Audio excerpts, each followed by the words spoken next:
ऐसी कार्टून्स की चीजें जो रियल लाइफ में भी एग्जिस्ट करती है। तो अपने डोरेमोन के कार्टून में नोबिता का घर और उसके आसपास की सोसाइटी तो देखी होगी, जो देखने में बहुत ही पीसफुल लगती है, पर वो पूरी जगह रियल जगह से इंस्पायर्ड है। ये जो स्क्रीन पर आप देख रहे हो, ये जगह जापान में है, जिसे लैंड ऑफ डोरेमोन भी कहा जाता है। ये जगह डोरेमोन के कार्टून से बहुत ही ज्यादा सिमिलर लगती है। Next, Oggy and the cockroaches, ये बहुत से लोगों का फेवरेट कार्टून है। तो उसमें फॉर रियल नाम का एक एपिसोड है, जिसमें ऑगी, जैक, कॉकरोचेस और साथ में बॉब के रियल वर्ल्ड फेस को दिखाए गए। ऑगी कुछ ऐसा दिखता है, जैक कुछ ऐसा दिखता है और कॉकरोचेस कुछ ऐसे दिखते हैं, और सबसे डेंजरस तो भाई साहब बॉब लग रहा था। नेक्स्ट, कार्स मूवी को एक एवरेज मूवी कहा जाता है, लेकिन कुछ लोगों के लिए कार्स मूवी एक इमोशन है, और सबसे ज्यादा तो इस कार की वजह से, लाइटनिंग मैकक्वीन, जो रियल लाइफ में भी एग्जिस्ट करती है और ये कुछ ऐसी दिखती है। अब ये रियल पीस तो नहीं है, लेकिन इसको मूवी को देखकर बनाए गए। फैक्ट नंबर 4, तो क्या आपने कभी दुनिया की सबसे पहले एनिमे कार्टून देखी है? और क्या आपको ये पता है कि डोरेमोन के पास आखिर कितने गैजेट्स है? अगर नहीं पता तो चलिए जानते हैं। तो आपको पता ही होगा कि डोरेमोन के पास बहुत सारे गैजेट्स है, लेकिन क्या आपको ये पता है कि आखिर कितने गैजेट डोरेमोन के पॉकेट में है?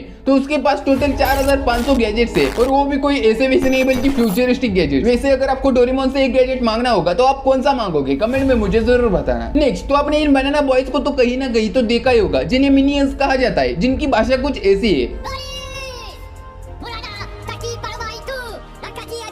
पर क्या आप ये जानते हैं कि ये जो रैंडम वर्ड्स बोलते हैं वो ऐसे रैंडम वर्ड्स नहीं है, बल्कि इन वर्ड्स की भी एक स्पेशल मीनिंग है, लैंग्वेज है, जिसे इसके क्रिएटर ने इन लोगों को क्रिएट करते समय बनाया था, और वो है मिनियोनियस। नेक्स्ट, तो आपने जितने भी एनिमे को देखा होगा, इंक्लूडिंग सीरीज एंड फिल्म्स, पर क्या आपने कभी फर्स्ट एवर क्रिएटेड एनिमे को देखा है? अगर नहीं देखा होगा तो ये देख लो, ये फर्स्ट एनिमे क्लिप, जिसे अराउंड 19th सेंचुरीज में बनाया गया था। फैक्ट नंबर 3, अगर हर रोज नोबिता स्कूल जाने के लिए लेट होता है तो वो एनीवेयर डोर का इस्तेमाल क्यों नहीं करता? तो इसका सिंपल सा जवाब है कि डोरेमोन उसे यूज करने के लिए नहीं देता। जी हाँ, तो आपको पता ही होगा कि डोरेमोन फ्यूचर से क्यों आए। वो नोबिता की बुरी आदतों को सुधारना चाहता है, और इसलिए अगर वो नोबिता का काम आसान करने के लिए उसे एनीवेयर डोर दे देगा तो नोबिता सुधरने की जगह और बिगड़ जाएगा, और वो काफी ज्यादा आलसी हो जाएगा, जो कि वो ऑलरेडी है, और इसलिए डोरेमोन उसे एनीवेयर डोर यूज करने के लिए नहीं देता। फैक्ट नंबर 2, जैक की ये मॉन्स्टर कार तो आपने जरूर देखी होगी, लेकिन ये जैक की कार रियल लाइफ में कुछ ऐसी दिखती है। अब ये रियल लाइफ की जैक की कार तो नहीं है, पर किसी ने उसी तरह मॉडिफाई किया है, जो कि जैक की तरह बिल्कुल ही ग्रीन है। हमारे ऑगी भाई भी किसी से कम नहीं। ऑगी की ये कार थोड़ी सी ओल्ड स्टाइल जैसी लगती है, लेकिन ये कार रियल लाइफ में भी एग्जिस्ट करती है, और इस कार का नाम है वोक्सवैगन बीटेल, जो कि 1960 में लॉन्च हुई थी।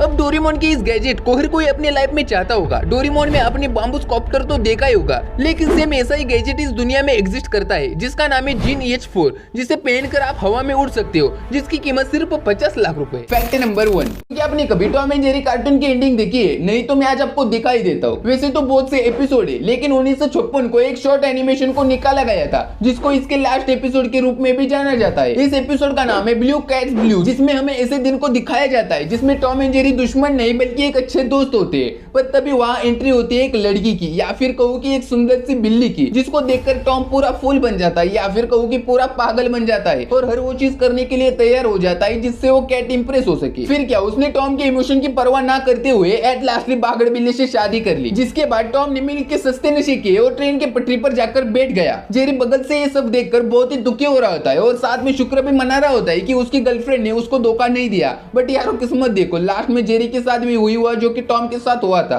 दोनों ही प्यार में मिले धोखे को संभाल नहीं पाए और ट्रेन के पटरी पर जाकर बैठ गए।